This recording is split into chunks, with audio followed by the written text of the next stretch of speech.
Sound test. Mic. Let's pray. Panginoon, salamat po sa umagang ito. Napakabuti mo sa amin. Ikaw ang Diyos na aming sinasamba. Ikaw ang Diyos na hindi nagkukulang mula noon, ngayon at magpakailanman. Patawad po kung meron ka pong nakitang karumihan sa aming mga puso. Kami po ay nag-start kanina na mag-worship sa inyo sa pamamagitan ng aming mga awitin.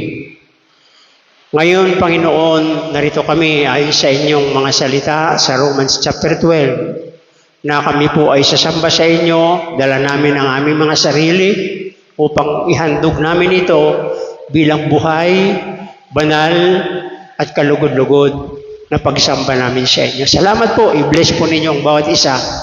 Punuin ninyo kami ng karunungan, punuin ninyo kami ng iyong Holy Spirit upang sa ganun, Panginoon, ang aming pong worship ngayong umaga ay magiging karapat-dapat, kapuri-puri na ikaw lamang ang aming itaas at pasalamatan. Ito po ang aking dalangin sa pangalan ni Jesus. Amen. Praise God. Maupo po tayo. Yan, salamat. Praise the Lord. Hallelujah. Yung mga katabi niyong upuan na empty, huwag kayo palipat-lipat. No? Kasi may mga espiritong nakaupo dyan. Baka maupuan niyo sila. Praise the Lord. No, marami kasing absent. Marahil lang iba sa kanila ay nasa, alam niyo naman ngayon ang panahon mainit masyado. Yung ating mga CBM or Onesimo na taga-Layban, sila po ay umuwi dahil, alam niyo po yung mga batang yun, hindi sila sanay sa mainit. So halos isang buwan na po na tayo ay nagtitiis sa sobrang init. Sa gabi, napakainit. Sa araw, kaya please lang po, pagdating po ng mga bandang 10 ng umaga hanggang 4 ng hapon, huwag po tayong lumabas kung hindi po gaanong mahalaga ang ating mga gagawin. Mananatili na lang po tayo sa bahay para makaiwas po tayo. Alam niyo yung sikat ng araw ay madalang sakit. Purihin ng Panginoon. So, balik tayo sa ating mensahe. Tatapusin po natin ito. Mamaya po meron akong challenge sa inyo. Praise God. Ngayon ay January, February, March, April. Naka-apat na tema na po tayo. So, next Sunday, first Sunday po tayo, si attorney po ang ating speaker kasi kaugalian na po natin na siya po yung ating speaker every first Sunday of the month. At ang ating pong tema ay matagpuan po natin ito sa Isaiah chapter 60. Isaiah chapter 60. Ayan. Praise God. Sasabihin sa inyo ni attorney yan kung ano ang ating ipamagat doon. Okay, balik tayo sa ating pinag-aaralan at sana po ang aking pong dalangin na lubos na maunawaan natin ang kahalagahan ng pagsamba. Kasi po, kung hindi po natin lubos na naunawaan at mai-apply sa buhay natin, marahil ang ating paglingkod, pagpapagal, mga panahon na ating ginugol ay magiging sayang lamang. Kaya napakahalaga po na maunawaan natin ang ibig sabihin ng worship. Tatlo lang naman po yun Ano yung una? Word. Pangalawa, giving. Pangatlo is prayer. Prayer. Sino sa inyo nagpipray? Pakitaas ang kamay. 1, 2, 3. Bibilangin din natin yung mga hindi nagpipray. 1, Purihin ang Panginoon. Praise God. No? Sa ating pagsamba, dapat maunawaan nito mga kapatid. Biblical. Kaya nga nandoon yung salitang word. Pag sinabi nating word is biblical. Galing sa Biblia. At po natin na ang Biblia, it is the Word of God. Amen? Kaya dapat sa ating pagsamba, sinusunod natin ang salita ng Diyos. Kaya tayo sumasamba at nag-worship sa ating Panginoon dahil ito ang sinasabi ng ating Panginoon. Praise God. Hallelujah. Basahin nga natin. Mayroon na akong verse at book binigay kay Tony kagabi. Now, 2 Samuel chapter 6. Tingnan nga natin. Yan. 6 to 12. Sinabi, no? Ni Haring David dapat yan.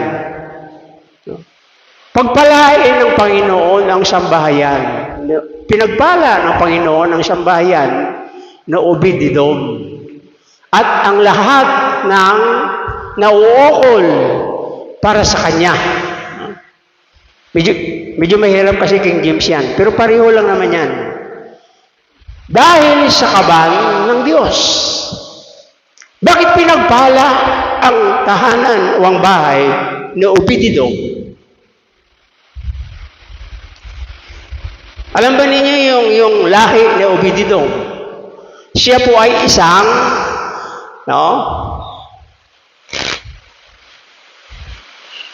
Edomonita. At sa Biblia, ang mga Edomonite, hindi sila kabilang sa promises o pangako ng ating Panginoon. Pero ang sabi dito, pinagpala ng Diyos ang tahanan ni Obed-Edom. Ibig sabihin niya, pag siya nasabing tahanan, kasama yung kanyang asawa, mga anak, kaibigan, kasama ang kanyang mga tangkilik sa buhay. Kung meron mo siyang negosyo, pinagpala ng Diyos ang kanyang negosyo. Binigyan ng karunungan ng Diyos ang kanyang mga anak. Hindi sila kinakapos sa kanilang pang-araw-araw na buhay. Sabi dito, malinaw yan. Pinagpala siya ng Diyos. Ang dahilan, dahil nasa kanyang tahanan ang Ark of the Covenant. Ano yung Ark of the Covenant sa panahon natin ngayon? Na alam niyo ba yung Ark of the Covenant? Ginawa po yan ni Moses. Si Moses ang gumawa niyan. Balot siya ng ginto. Pagkatapos,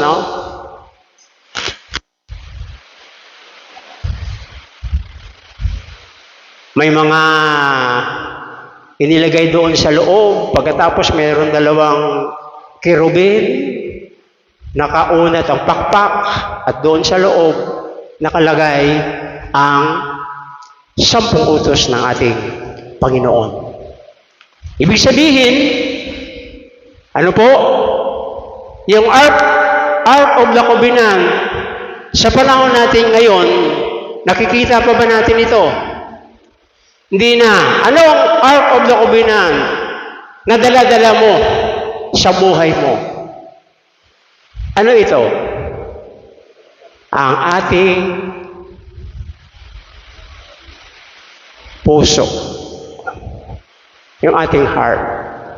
Dapat nangdoon, nakakintal, nakalagay ang salita ng Panginoon. Praise God. Alam niyo po ba sa panahon natin ngayon, hindi mahirap hanapin ang Diyos. Hindi mahirap. no, na ating makaniig, makausap ang Panginoon through His Word sa pamamagitan ng Biblia. Biblia. No, kaya lagi tayong nagbabasa ng Bible. Dahil ang Bible ay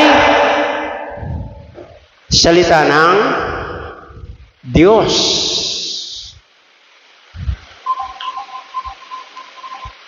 Ayan. May mga kumikiriring. Praise God.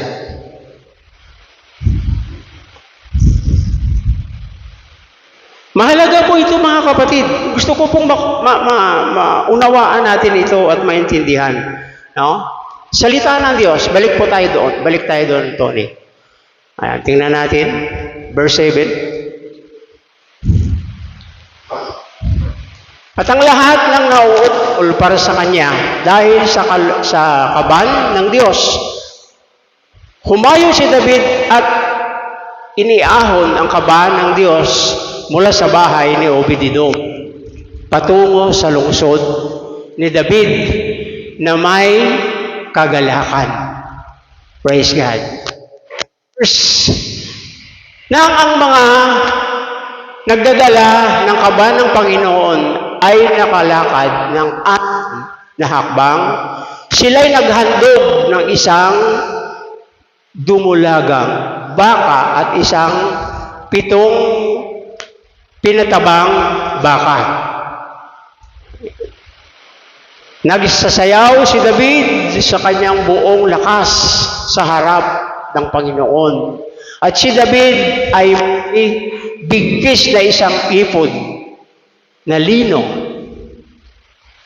Next, sa gayoy, inahon ni David ang buong sambahayan ng Israel ang kaban ng Panginoon na may sigawan at may tugtog ng tambuli.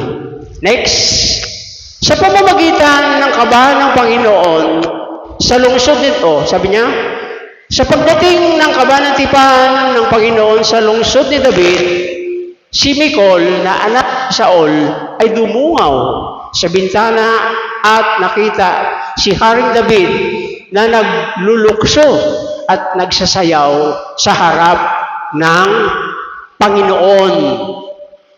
Ayan, nung nakita siya ng kanyang asawa na nagpupuri. Pero alam niyo po ba mga kapatid, bago yan, no?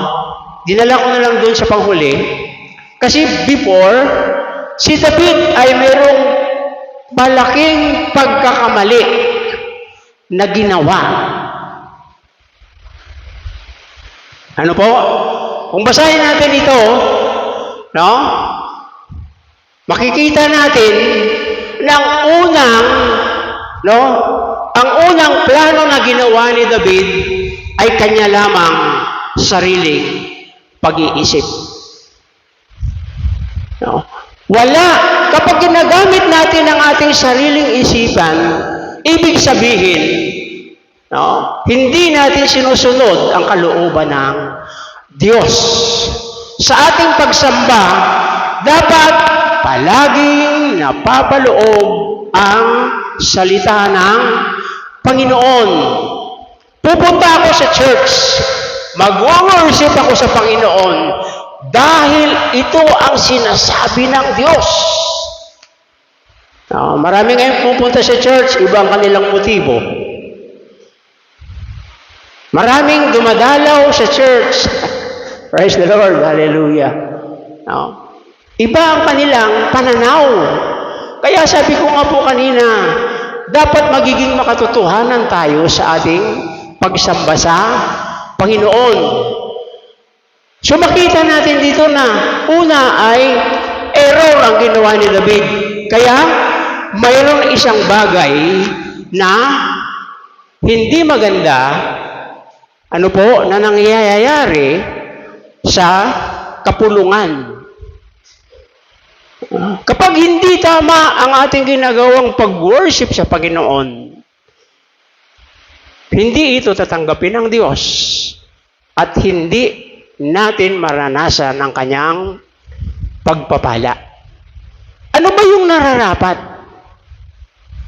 Ano ba yung tama na pamamaraan ng Panginoon? No? Makita natin doon, no? Simulan nga natin sa chapter 6 verse 1.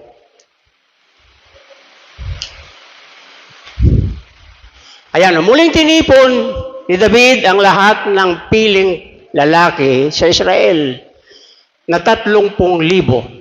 Biro mo, nag-worship sila sa Panginoon, 3,000. Tayo ilan-ilan lang. No? Piling lalaki, 3,000. Next. Si David at ang buong bayan kasama niya ay umalis mula sa Biale, Huda, upang iahon mula roon ang kaban ng Diyos na tinatawag sa pangalan Panginoon ng mga hukbo na nakaupo sa mga kirubin. Next. Kanilang nilagyan, sabi dito, kanilang inilagay ang kaban ng Diyos sa isang bagong karwahe. Ano sunod? At kanilang inilabas sa ni Abinadab na nasa burol, sina Usa at Oheo, ang mga anak ni Abinadab, ang siyang nagpatakbo ng bagong kariton. Ayan. No? Napakaganda ng iniisip ni Haring David. Pero ang napakagandang iniisip niya ay hindi kalooban ng Diyos. No? Mula pa doon sa panahon ni Moses, itinuro na sa mga Israelita kung anong pamamaraan ang kanilang gagawin kapag sila ay nasa harap ng kaban ng tipan ng ating Panginoon. Praise God. Alam niyo po ba ang worship ngayon? Napansin niyo ba yung ating worship ngayon? No, ang mga kabataan, mahilig sila sa mga music. Nandiyan pa ba kayo? Anong music yun? Anong mga tugtugin yun? No? Yung mga rap music. Tama ba? Yung bang parang hindi mo maintindihan yung sinasabi? No? Parang si Misak sa Dilak at Bindigo noong kapanahunan nila. Napakahalaga po ng katotohanan na sa ating pagsamba, mayroon tayong mga ginagamit na instrumento. Pero ang ginagawang ito, base, ito ay nababatay sa salita ng Diyos. Praise God. Hindi nyo ba napapansin ngayon? Noong kapanahonan namin, kapag kami humawak ng mga bass, gitara, yung tipa, no? Ngayon iba na yung tipa eh. No? Praise God. Minsan yung ating mga, pasensya na kayo nakikita ko lang to sa inyo. Minsan yung ating mga music, no? Nakatingin sa cellphone. Ayan. No? Alam mo ba yung ating mga awitin? Simple lang yan. Walang bago dyan. Amen? Amen. Bakit hindi natin kayang i-memorize? Pag nagtipa ka ng G, hindi ka nalilipat eh. Pag nagtipa ka ng B minor, hindi ka nalilipat. Nandun na lang siya, daliri mo na lang ang ililipat mo.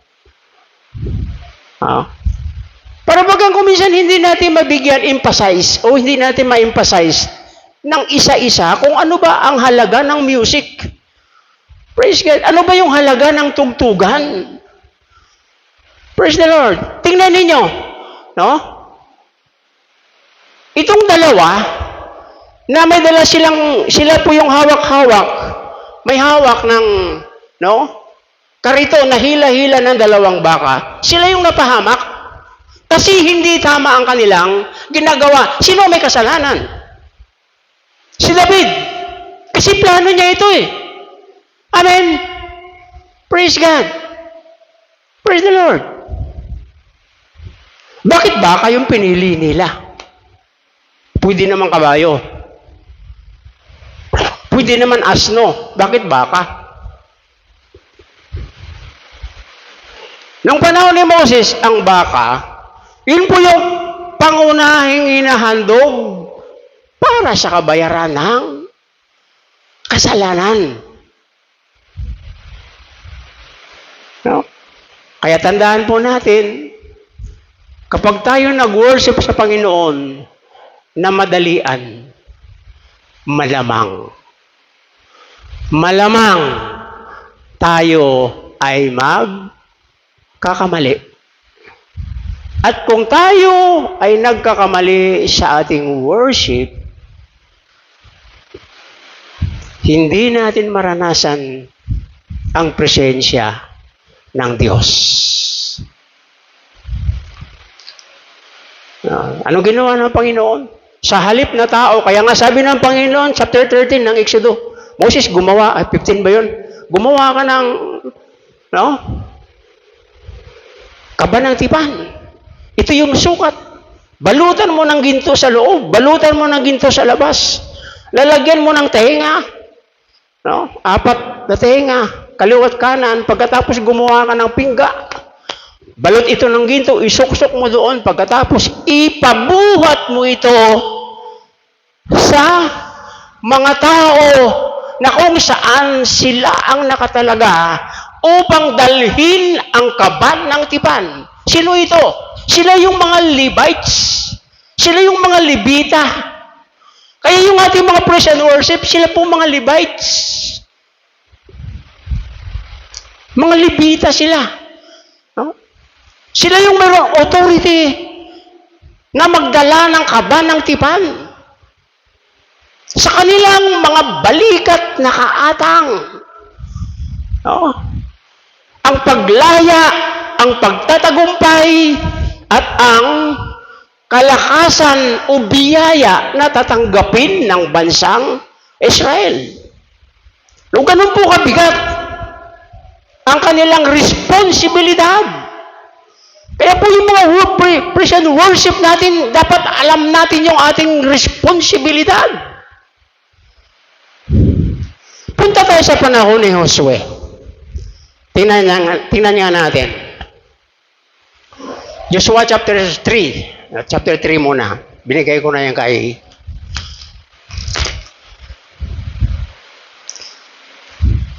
chapter 3 verse 6. Ayan.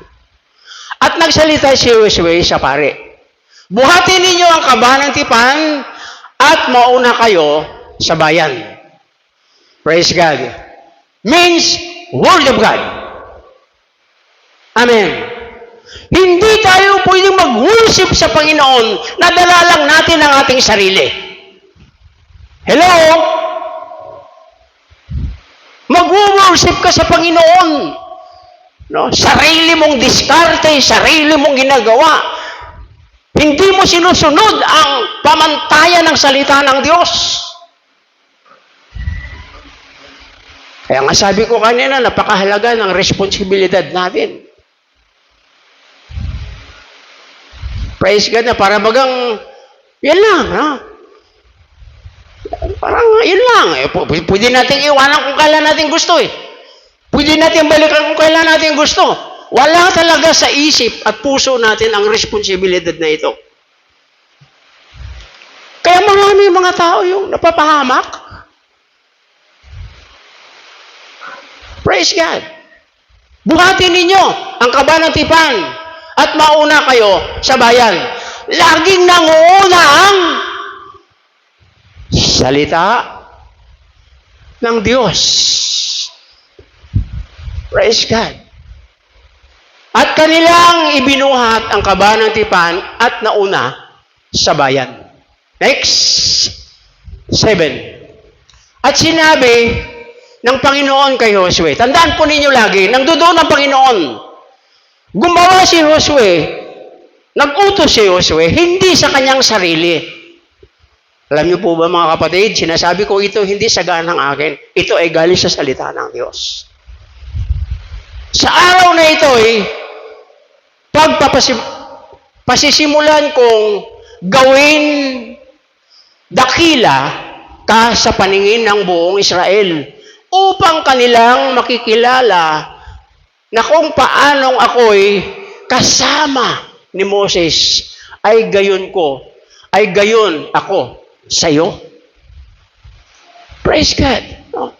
Sa ating pag-worship, sa ating pagsamba, lagi nating tandaan na walang sino man ang maluwalhati sa ibabaw ng pulpitong ito.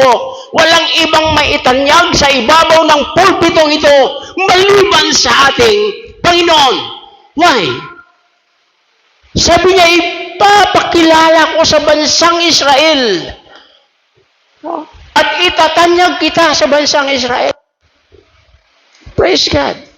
Na para bagang sinasabi niya, ikaw yung aking speaker. Ikaw yung aking bibig. Ikaw ang magsasalita sa kanila. Ikaw ang mangunguna sa bayan.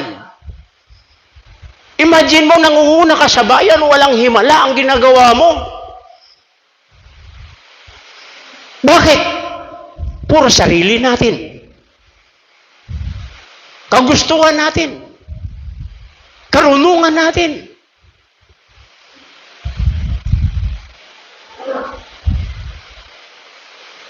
Next. Iyon ang uutusan. Iyon, uutusan ng mga pari, no? Ayon uutusan ang mga pari na nagdadala ng kaba ng tipan na sinabi, kapag kayo'y dumating sa tabi ng tubig sa Jordan, ay titigil kayo sa Jordan. Praise God, no? Bakit hindi na lang dumiritso? Bakit hindi na lang, wala tayong magawa. Yun ang sinasabi ng Panginoon. Yun ang sinasabi ng Diyos. Hindi dahil sa gusto ng Panginoon na ma-delayed ka. Hindi yan gusto ng Panginoon na tumagal ang pagpapala, ang pagtatagumpay. Gusto lang makita ng Panginoon na ako, kayo, tayong lahat ay nais na sumunod sa Kanya. Titigil. Unang pagsubok pa lang yan. Mayroon pang kasunod. Next. Sinabi ni Josue sa mga anak na Israel, lumapit kayo at dinggin ninyo ang salita ng Panginoon ninyong Diyos. No, lumapit kayo at dinggin ninyo ang salita ng Panginoon ninyong Diyos. Sa ibang translation, halik kayo. No? Makinig kayo at unawain ninyo ang sinasabi sa inyo ng inyong Panginoon.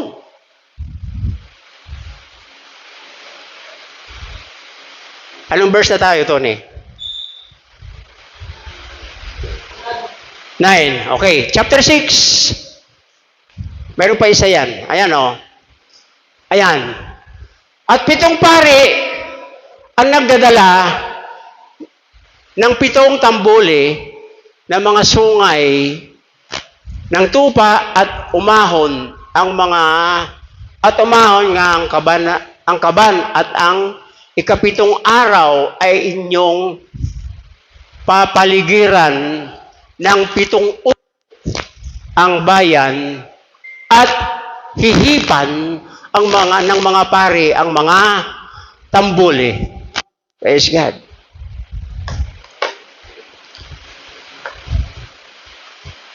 Sa verse na ito, 4 na beses binanggit yung salitang 7. 7. 7. 7. Alam nyo ba, yung pinaka-the best, na pagsamba natin sa Panginoon, ang tawag dito sa ating kapanahonan is 24/7. 24 hours a day, 7 days a week.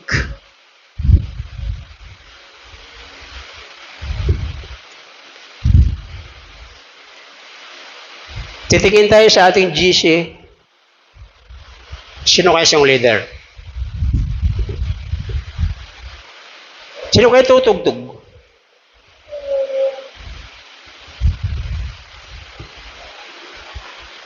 Hindi pa naman ako yung isang leader eh. Hindi muna ako magbabasa. Hindi naman ako isang leader eh. Hindi muna ako aawit. Alam niyo ba yung pinaka-the best? No? Para ikaw mismo, tayo mismo ang magdala sa congregation patungo sa pagtawid ng buhay sa kabilang ibayo ng Jordan. Praise God!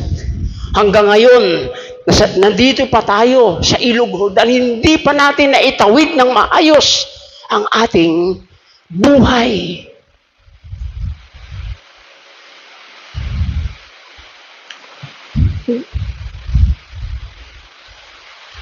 Dapat tumahawak tayo ng instrumento.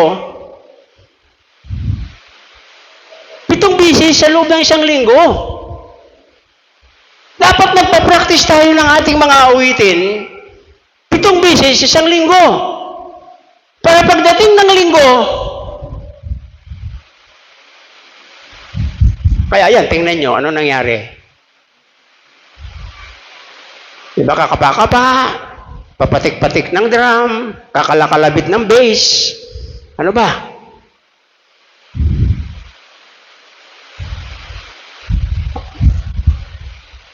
Hindi bali. Mayroon naman ako mga chords dito. Kaya kung minsan hindi na natin nakikita yung galawan ng congregation, bakit? Saan tayo nakatingin? Takot tayong magkamali sa ating worship. Pero sa ginagawa pa lang natin, ito ay isang kamalian na. Bakit hindi natin i-memorize? May bago ba? May bago ba sa mga awitin natin? Kaya lagi tayong umaasa dito. Huh? Tingnan mo, pag wala ito, hindi tayo makatugtog. Amen? Pag wala ito, hindi tayo makakakanta. Para bagay nandito na lahat ang ating pangangailangan.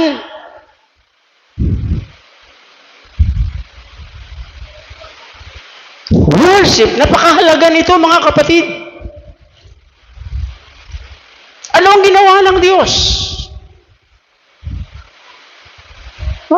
Unang pamantayan ng Panginoon, ito yun. Mag-practice ka kaya ng 1 oras, isang araw. Magsanay ka kayo ng 2 oras isang araw. Tingin mo kaya, pagdating ng Sunday, titingin ka pa sa cellphone?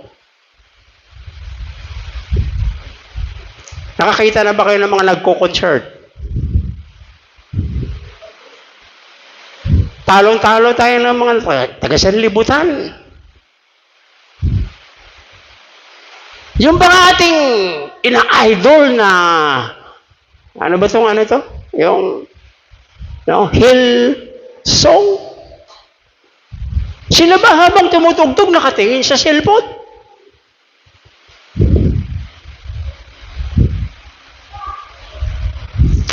Bakit hindi natin i-memorize? Bakit hindi natin sanayin ang ating mga sarili?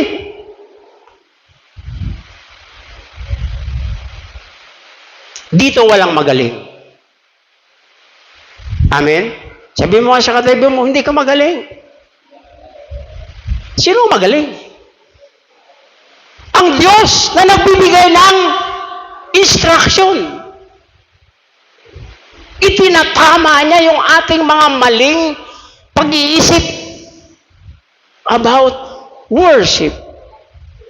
Sasabihin ko sa iyo, totoo yung pinakaunang susi ng pagtatagumpay sa ating pagsamba sa Diyos ay walang iba kung hindi ang salita ng Panginoon.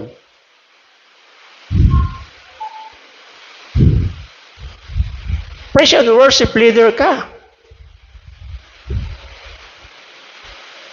Hindi mo alam magbukas ng Biblia? Hindi mo dala-dala ang Ark of the Covenant? Wala sa puso mo ang kanyang salita?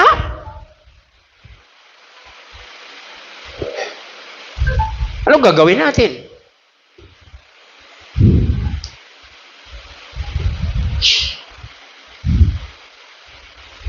Responsibilidad.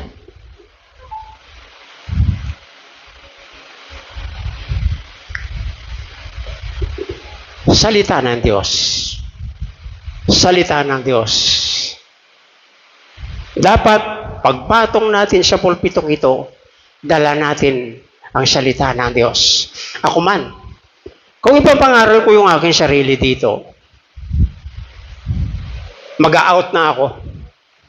Sabihin ko, magre-resign na ako as a pastor. Kasi nakakatakot. Halimbawa ako, pastor, mangangaral ako sa inyo ng kabulaanan. Saan kayo pupunta? Nga. Hindi ba ako natatakot?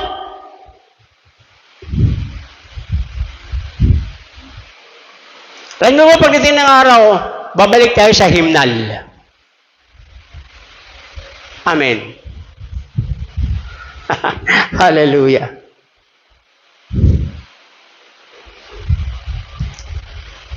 Salita ng Diyos. Yung pangalawa, chapter 6, ulitin nga natin yun. Gusto ko makita natin ito lahat.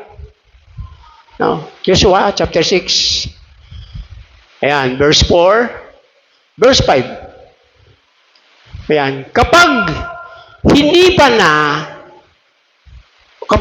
na nila nang matagal ang sungay ng tupa at kapag inyong narinig ang tugtog ng mga tambuli at sigawan na malakas ng buong bayan, ang pader ng lungsod ay guguho at ang buong bayan ay tuloy-tuloy sa pagsasalakay. Praise God. Praise and worship.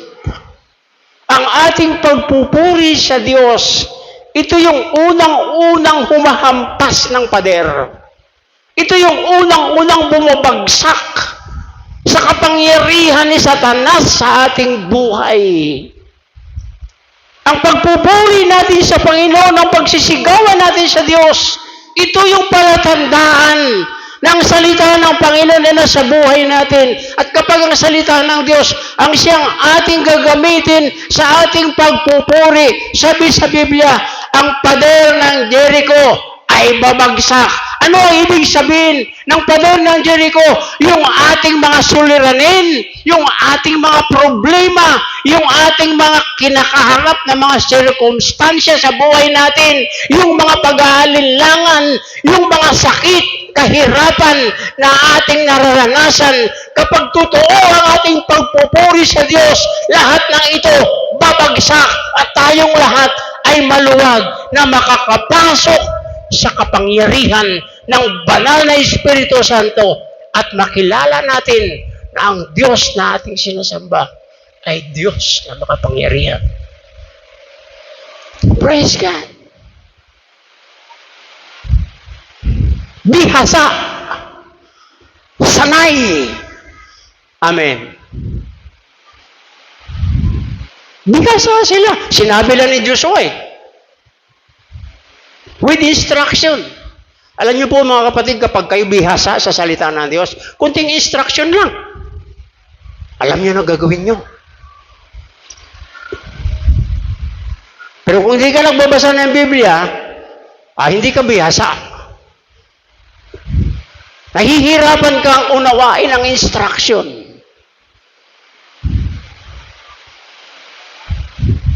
Hindi ko aral ito. Panahon na. Panahon na tayo mag-move on. Sabi mo sa katabi mo, mag-move on ka na. Hindi parang bata tayo na laging umaasa sa gatas. Gatas, 2 taon. Siguro pag 1 taon, 2 taon, gagatas pa 3 taon, pwede pa yan. Pero pag, nako,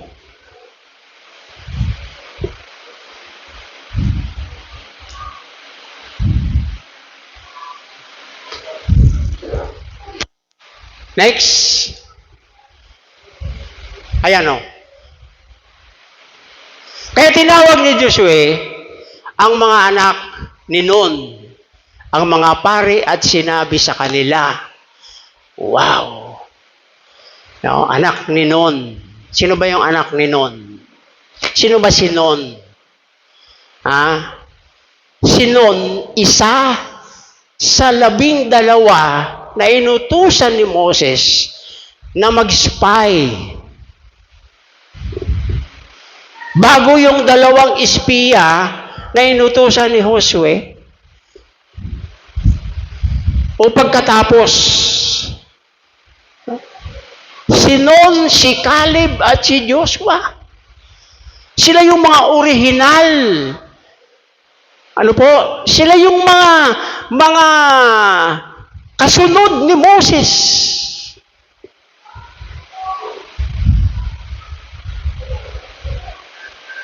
Kaya pag ikaw ay sumusunod, tumatalima sa salita ng Panginoon, hindi mahirap na ikaw ay gagawin ng Panginoon na successor. Susunod na henerasyon, ikaw ang magbubuhat. Susunod na henerasyon, ikaw ang magdadala. Sa susunod na henerasyon, ikaw ang gagamitin ng Diyos na leader. Praise God. Anak ni Nun, ang mga pare, at sinabi sa kanila, buhatin niyo ang kaba ng tipan. O, 7 pare, ayan na naman, binanggit na naman yung 7. Ang magdadala ng 7 tambuli na mga sungay ng tupa sa unahan ng kaban ng Panginoon. Ano sunod? Ayan. At sabi niya, at kanyang sinabi sa bayan, sumulong kayo at lumakad sa palibot ng lungsod at palakarin ninyo ang mga lalaking may sandata sa unahan ng kaban ng Panginoon. Next. Nang makapagsalita na si Josue sa bayan, ang 7 pare na may dalang 7 tambuli na mga sungay ng tupa sa harapan ng Panginoon ay lumakad na pasulong at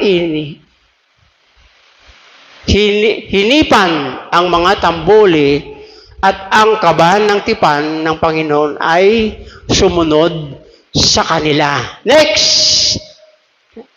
Ang mga lalaking may sandata ay nasa una ng mga pare ay umihihip ng mga tambuli at ang bantay sa likuran ay sumusunod sa kaban habang ang mga tambuli ay patuloy na inihipan. Next. At inutos ni Josue sa bayan, huwag kayong sisigaw, ni marinig ang inyong tinig, ni magsasalita ng anumang salita, hanggang sa araw na aking sasabihin, kayo'y sumigaw, at saka lamang kayo sumigaw.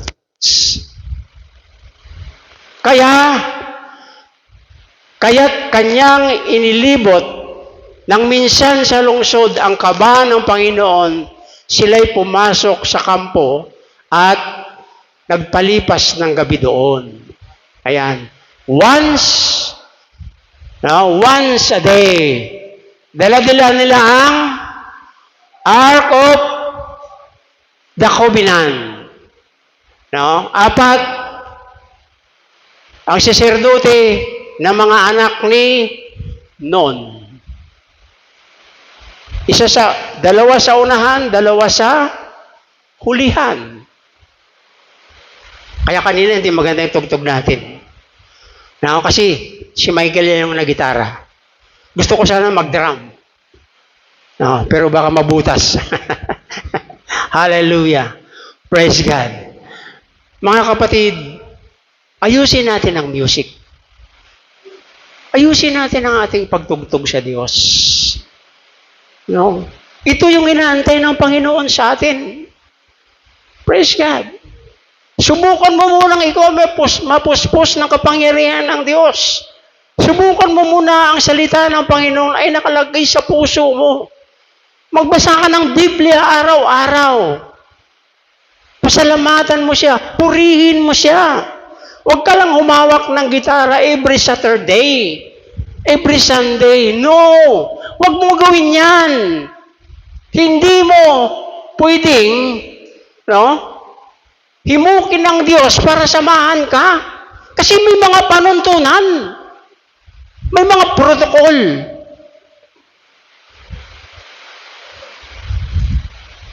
Mula Lunes hanggang Biyernes, busy tayo sa ating mga ginagawa.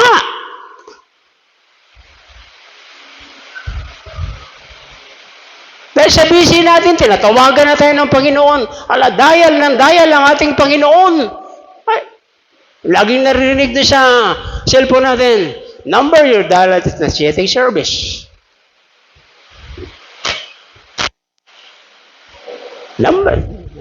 The number your dial it not yet a service. Number your dial it not. Right ba? Tinatawagan tayo ng Diyos. Isang oras ba sa isang araw, hindi natin pwedeng maibigay? Pastor, dami kong ginagawa. Hindi, gawin mo. Amen. Hindi naman sinabi ng Panginoon, pag marami kang ginagawa, magbasa ka. Kung ano yung ginagawa mo, gawin mo. Amen. Pagkatapos mong ginagawa, ang pinakamahalagang ipinapagawa ng iyong sarili, gawin mo. Magbasa ng Biblia. Isipin natin ginagamit tayo ng Diyos. Lingkod tayo ng Panginoon.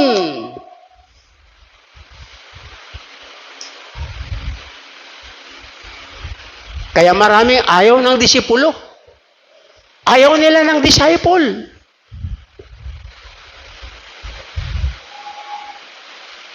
Kaya hindi ako magdisipulo kasi hirap yun. Alam mo ba? Alam ba natin bago tayo tinawag ng Panginoon, ikaw ay disipulo ng Diyos? Amen? Paano? Paano ka maging disipulo ng Panginoon? Pagdating mo lang sa bahay, yung mga pinggan na nakabalandra, uhugasan mo lang yan. You are a disciple. Nagdidisipulo ka sa iyong magulang, nanay, tatay, mga kapatid. Amen? Oh, lingkod ka na ng Panginoon. Pagdating mo dun sa mga kaibigan mo, magbahagi ka ng salita ng Diyos. Nagdidisipulo ka na. Yung kasama mo sa kwarto, hindi mo makasundo. Yakapin mo lagi, mahalin mo. Dinidisciple mo na siya. Ayaw natin kasi ng disipulo. Mga nating kaibigan, hindi natin masyaran, mabigyan ng salita ng Diyos. Ang pagdidisipulo, hindi lamang, di ba? Hindi lamang dahil sa, ikaw ay nag-aaral ng discipleship dito tuwing Sabado. Paglingkod ka ng Panginoon, ikaw ay disipulo na. Kaya mag-disciple ka. Lahat bang disipulo ay nakasulat sa Bible? No. Yung mga pangunahing disipulo lang. Pero silang lahat ay katulong ng mga disipulong ito. Para, tingnan nyo si Lucas. Si Lucas ba disipulo? Hindi siya disipulo. Pero kapag binasa ninyo ang kanyang sulat, yung Book of Luke, hindi na kailangan tawagin kang disipulo. Ang mahalaga, sa puso mo, sa isip mo, lagi mong ikinikintal na ikaw ay disipulo ng Diyos. At ang bawat ginagawa mo, ito ay nakakonek sa salitang disciple. Praise God. Kaya kung minsan ang buhay natin hindi umuunlad. Ang buhay natin hindi lumalago. Tingnan mo katabi mo. Tingnan mo sa mata. Sabihin mo, hindi ikaw yun. Purihin ng Diyos. Hindi ba pagdi-disciple yung mga dating bagay na hindi mo ginagawa, ay ginagawa mo? Hindi ba pagdisipulo yung, no, yung mga dati mong, yung mga pangit na ginagawa mo noon ay tinalikuran mo na, hindi ba pagdisipulo yun? Mabigat kasi ang salitang disipulo. Disciple, mabigat yun. Kaya maraming Kristiyanong ayaw dyan. Kaya yung mga Kristiyanong umaayaw sa salitang disipulo, sila yung mga Kristiyanong hindi lumalago. Kung lasinggero sila noon, hanggang ngayon, naglalasing pa rin yan. Praise God, kapag tinanggap mo na si Jesus at binago mo na ang buhay mo, disciple ka, nagdidisipulo ka. Sinong dinidisipulo mo? Ang sarili mo. Kaya kausapin mo sarili mo. Mula ngayon, ididisipulo na kita. Nung hindi ka pa Kristiyano, hindi mo nagagawa yan. Nung wala pa si Kristo sa puso mo, hindi ka kinukuliglig ng konsyensya mo. But now, si Kristo ay nasa puso mo na. At kapag si Kristo ay nasa puso mo na, hindi mo siyang maaaring pigilan. Gagawin at gagawin mo ang kalooban niya sa buhay mo. Praise God. Yung magwalis ka lang, mag-ayos ka lang ng upuan, hindi ba gawain ng disipulo yan? Amen. Isang araw, nagtalo-talo itong mga alagad. Oh. Nagpapaalam na kasi si Jesus eh. Sabi ni Jesus, alam nyo, ang anak ng tao ay bibigay sa mga hintil, siya'y parurusahan, ipapako sa krus, at pagkatapos ng 3 araw, siya'y muling mabuhay. Sabi ng isa, pag nawala na yung Panginoon, ako leader ha? Imagine mo, magli-leader ka, wala kang alam ng leadership? Ako yun. Oh? Parang, minsan nakikita ko dito yan. Pero ngayon, wala na. Wala si pastor, wala si tita. Ako ngayon, busing dito. Magagawa ko ngayon kung ano gusto ko. Walang pipigil sa akin. Hallelujah. Minsan nga may dala pang e-cigarette.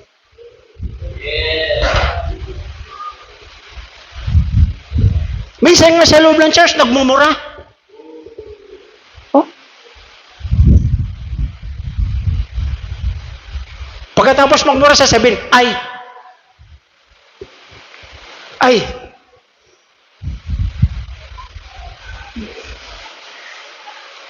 Para mawala yan, mga kapatid, alam niyo ba kung ano gagawin?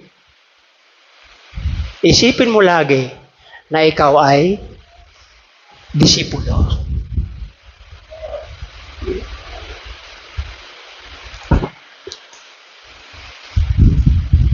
At kapag kung ikaw ay tagasunod, followers ng Panginoon, hindi ka niya kukulangin. Hindi ka niya gugutumin. Laging sapat.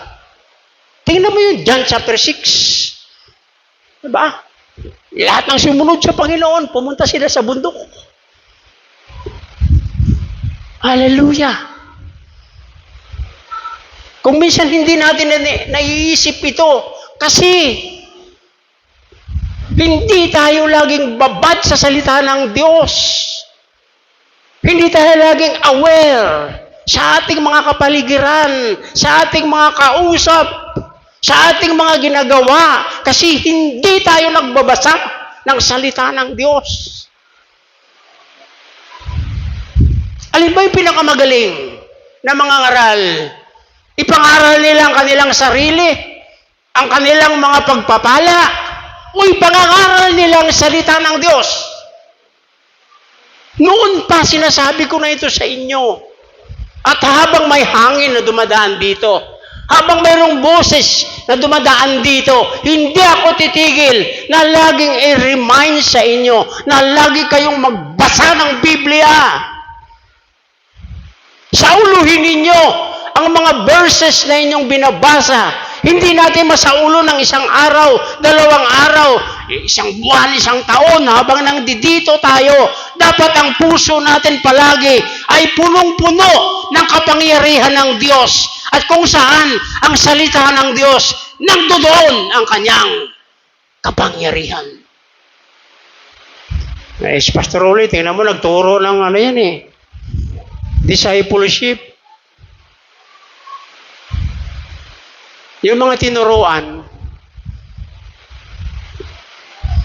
nagpatuloy na lang yata si Sister Eva at si Joan. Ngayon, meron naman siya tinuturuan every Saturday.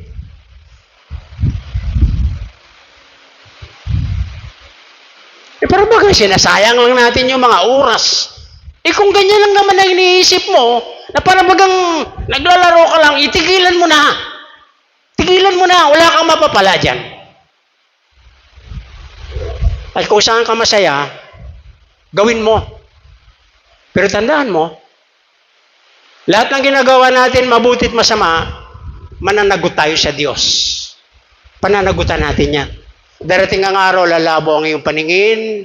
Darating ang araw, lalagatok ang baywang mo. Darating ang araw, manghihina ang tuhod mo. Hallelujah! Praise God! At napakahirap naman pagdating ng araw na yan, doon kasi singilin ng Diyos. Salita ng Diyos. Marami tayong Jericho na kinakaharap sa buhay natin. Marami tayong mga kasalanan na na-encounter araw-araw, kaya dapat yan gumuho. Dapat yan ma-overcome natin. Dapat yan mapagtagumpayan natin. Praise God. Hallelujah. Makipagbalyahan ka ba kay Satanas? Di mo kaya yon. Ano kailangan mo? Magbasa ka ng salita ng Diyos. Magbasa ka ng Biblia. Tingnan mo yung katabi mo. Sige, tingnan mo mata sa mata. Ayan, sige, tingnan mo kung nagbabasa.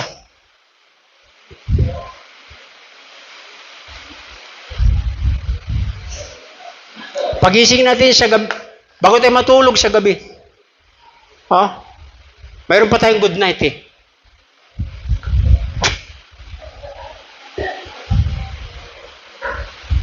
Pagising sa umaga, mayroon pa rin tayong pampagising.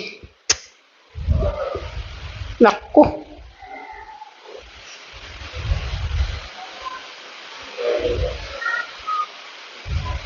Pagkatapos, pag nagkaroon ka ng problema, sisisihin mo ang Diyos. Lord, every Sunday ako nagsisimba. Pasalamat ka. Sa loob ng mga linggo na ikaw sumasamba, nakikita yan ng Diyos.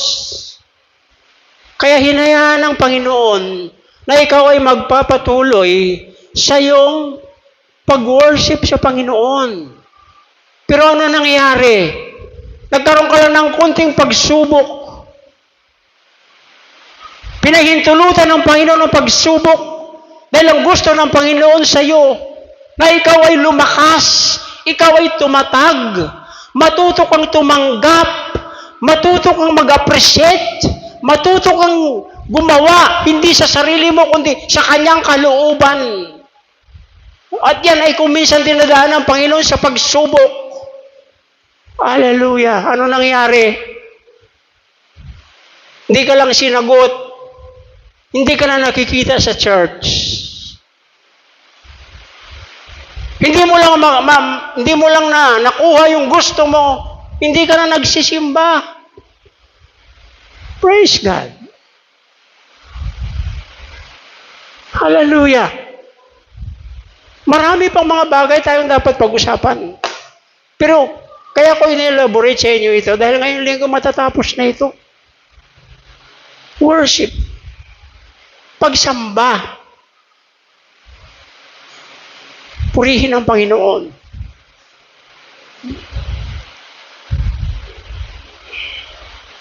Sa ating pagsamba ay may tagumpay. Amen? sa ating pagsamba ay may sapat satisfaction. Pansinin ninyo, yung mga taong pinagpapala, sila yung mga taong tapat pagdating ng worship. Amen. Lord, bakit siya pinagpapala? Ako naman, pinagpapalo. Kaya tinan mo, kunting problema lang. Titimbuang. Babaliktad. Ang daming sinasabi. Hallelujah. Ang daming katuwiran, ang daming rason.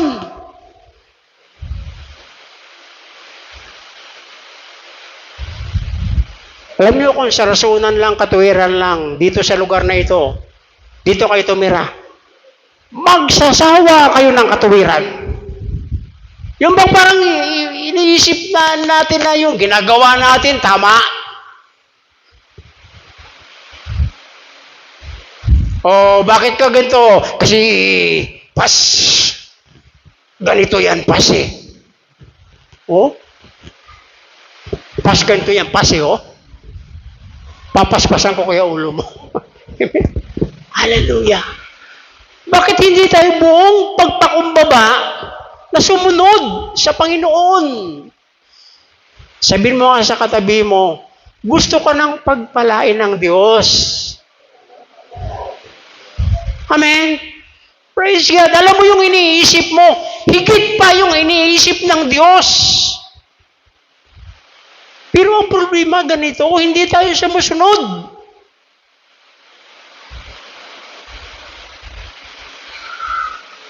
Hindi natin ginagawa. Kasi para bang mayroong mawawala? Mayroon bang bawas? Purihin ang Panginoon. Kaligtasan. Kaya ang worship ay nabubuo sa tatlo. Word. Pangalawa, pagbibigay. At ang pangatlo ay prayer. Prayer. Ang prayer, ano po? Naalala ko siya dan siya kasi bago tayo magtapos. Hindi si Pastor siya kasi Eva ha. Si Adan at si Eva. Ayan. Nung hindi sila nagkasala, nandun din yung worship. Kapag naramdaman nila naglalakad ang Panginoon sa halamanan, nandun na sila sumasalubong eh. Hallelujah! Praise God! Offerin ang Panginoon. Hallelujah! Di ba? Praise the Lord. Yung para bagang ang worship na sinasabi dito, para bagang kapunuan, kawalang kakulangan sa buhay natin. Kapag tayo nag-worship sa Diyos na kulang, hindi tayo masatisfy sa ating linggo-linggo ginagawa sa ating Panginoon. Lagi silang sumasalubong. Hallelujah! Praise God! Pinag-praise sila. Ayan, siya din sa kasi Eva. Mabait yan. Ayan. Oh, naputol. Bakit? Bakit naputol? Anong dahilan? Anong dahilan? Sinuway nila ang utos ng Diyos. Mayroong mabigat na dahilan eh. Magiging katulad kayo ng Diyos. Sarili. Praise God. Kung mayroon man tayong dadalhin sa Panginoon, hindi yung ating sariling karunungan. Ang hinihingi ng Diyos sa atin, yung ating sariling katawan. Ibigay natin. Ano sabi ng Romans? Kabisado niyo ba yan? Kaya nga, mga kapatid, alang-alang sa masagalang habag ng Diyos sa atin, ako'y namamanhik sa inyo. Kabisado niyo ba? Praise God. Ialay ninyo ang inyong sarili bilang buhay na handog, banal, at kalugod-lugod sa Kanya. Yun yung tama. Amen? Praise God. Ito pa. Mayroon pa kuminsan na hindi naaalis sa atin bilang mga Kristiyano. Yung bang akala natin, ang Diyos natin pwede nating lihiman, pwede nating taguan. Ano sabi niya? Huwag kayong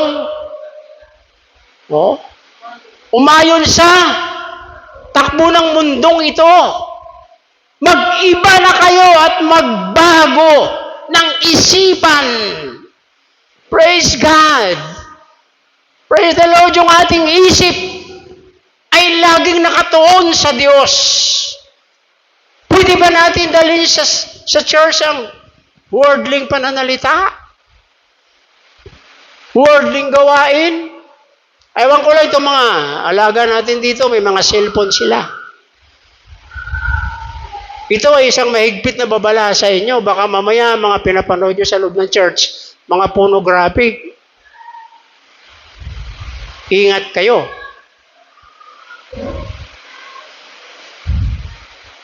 Kasi, bakit ko natanong ito? Di nagsisilpon. Sisilpon Dilat na kaganyan Gumaganon pa yung paa Bigla kang papasok. Ay, pastor ka pala. Wow! Simple yung mga bagay pa lang, hindi na natin magawa.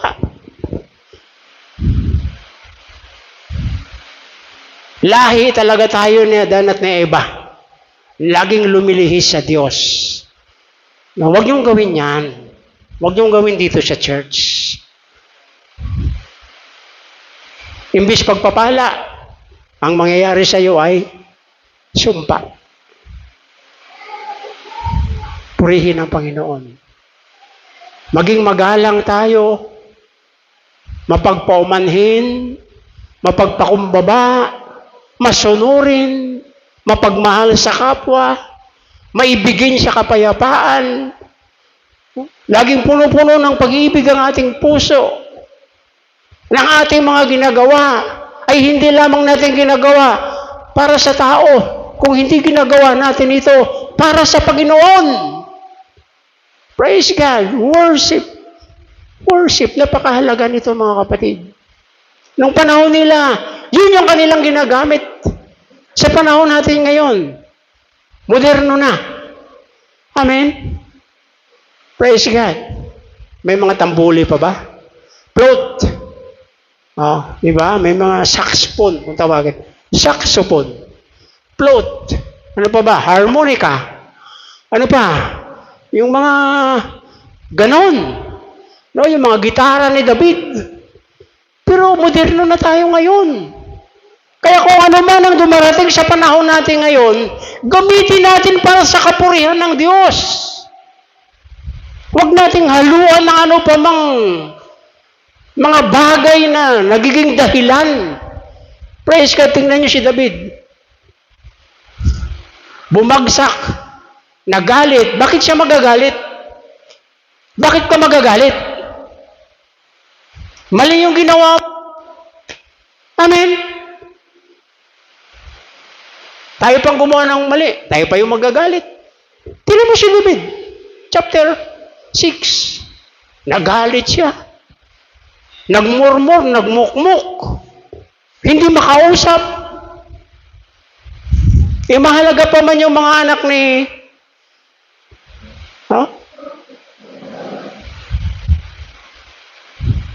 mga saserdote.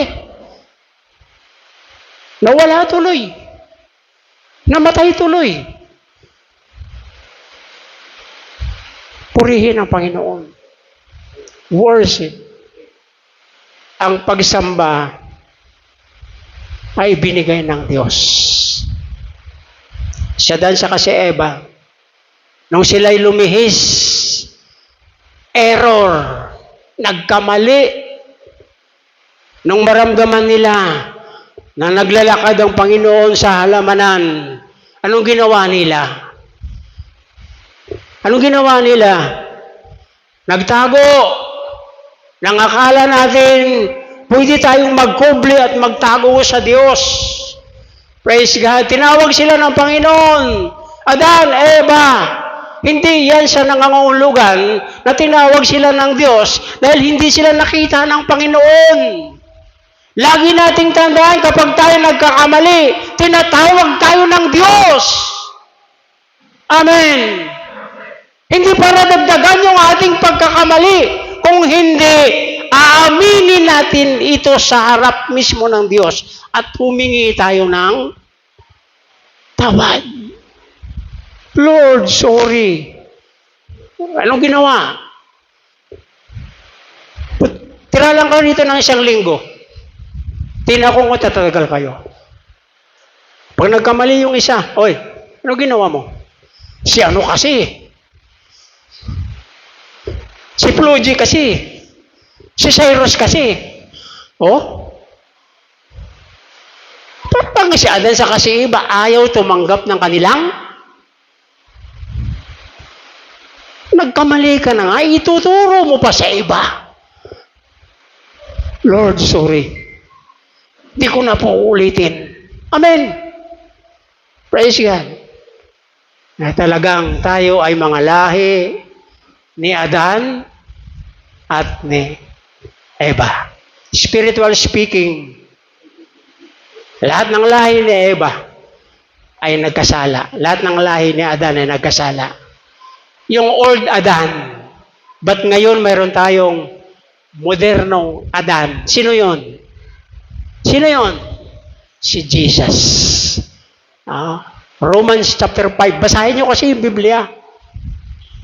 Ang pagkasala ni Adan ay nagdala ng kamatayan sa lahat. Pero ang pagsunod ng pangalawang Adan, na walang iba kundi si Kristo, ay nagdadala ng kapatawaran at buhay na walang hanggan. Kaya wag na natin dalhin ang pag-uugali ng old Adan, yung ating mga old nature. Lagi tayo nangangatuwiran. Lagi tayong may rason. Hallelujah. Magbasa ka kaya ng Biblia. Amen. Paano magbasa ng Biblia? 24/7. 24 hours a day, 7 days a week. Ilan kayang babamahagi mo doon? Basa ka lang ng 30 minutes sa umaga, 30 minutes sa hapon, 30 minutes sa gabi. Diba? Pasusunod mo na yung 24/7. Amen? Sabihin mo sa kaharap mo, sabihin mo, basa ka. Basa ka. Hindi mo, basa ka. Hallelujah. Basa tayo. Amen. Mag-aral tayo. Amen. Praise God. Hallelujah. Ang dala ng tamang pagsamba, ulitin ko, tagumpay. Pangalawa, sapat, kapunuan. Di ba, uwi ka sa bahay nyo, wow, ang ganda ng pakiramdam ko. Hallelujah. O hindi yung, bakit ganyan si ganito? Bakit ganyan si ganyan? Bakit ganito si ganito? Wala tayong karapatan dyan. Basta ikaw, alam mo, ginagawa mo yung kalooban ng Panginoon. No? Ano pa? No? Kaligtasan. Sana ngayong umaga, uuwi tayo sa ating mga tahanan. Dala natin ang tagumpay. Dala natin ang kapunuan at ang kaligtasan sa ating Panginoon. Yun ang tamang worship. Amen? Yumuko tayo at manalangin, Panginoon, salamat po sa maikling oras at mga panahon, Panginoon. Amin pong napag-aralan ang kahalagahan ng worship. There are three essential of worship. Tatlong mahalagang bagay ang ibig sabihin ng worship, ang aming pagsamba. Dala namin ang iyong salita. Dala namin, Panginoon, ang aming mga handog, ang aming mga sarili. At kami, Panginoon, ay laging may ugnayan, may tunay na relasyon sa inyo sa pamamagitan ng aming pananalangin. Ang magiging bunga nito, Panginoon, sa aming buhay ay katagumpayan. Ang bunga nito sa aming buhay ay mapuno ang aming isip at puso sa iyong banal na Espiritu at madala namin, Panginoon, sa aming pag-uwi ang kaligtasan. Napakahalaga po ng kaligtasan ito. Ikaw ang gumawa nito para sa amin. Na bagamat hindi ka namin mahal, minahal mo kami upang maipakita mo ang iyong pagmamalasakit, ang iyong pagliligtas na gagawin sa amin. Malapit ka nang dumating, Panginoon. Kaya ang aking dalangin, Panginoon, ibahin ninyo ang takbo ng aming isip. Na kami ay magiging makatotohanan mga lingkod mo sa pamamagitan ng mga salita mo na siya naming binubulay sa araw-araw. Salamat po, Ama. Salamat po, Diyos. Hindi kami gagaya, hindi kami susunod sa mga pamamaraan ng sanlibutan. Kundi bagkus, Panginoon, iniba mo ang aming isipan, iniba mo ang aming kalooban dahil sa iyong banal na Espiritu Santo ay nasa aming puso. Salamat po, Ama. I-bless mo po kami, Panginoon. Ito po ang aking dalangin sa pangalan ni Jesus. Lahat ng anak ng Diyos magsabi ng Amen. Magandang umaga. Pagpalain kayo ng Panginoon.